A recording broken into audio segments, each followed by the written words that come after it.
रस्त्यावरील अडथळा दूर करून मागणी करणे सोयीचे का नवीन रस्ता मागणी करणे सोयीचे नाही? आपला वकील मित्र विशाल गावडे, आपली शेतजमिनीला जाण्यासाठी पूर्वापार वहिवाटीचे रस्ते असतात, गटाचे विभाजन होते, तुकडे पडतात, त्यातले काही हिस्से विकले जातात व नवीन सहहिस्सेदार हे पूर्वापार रस्ते अडवतात, ते नष्ट करतात, त्या रस्त्याची कोठेही नोंद नसते।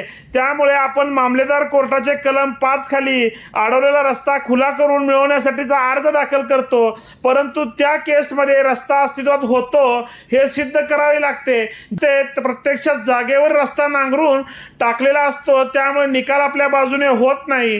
कागदपत्रे नोंद असेल किंवा माननीय तहसीलदार हे पंचनाम्यासाठी आल्यानंतर तो रस्ता त्या ठिकाणी अस्तित्वात होता ही बाब आपण सिद्ध करू शकत असाल तरच अडवलेला रस्ता खुला करून मिळण्याचा अर्ज करणे सोयीचे होते व तसा पुरावा नसेल तर नवीन रस्ता मागणी हे सोयीचे होते।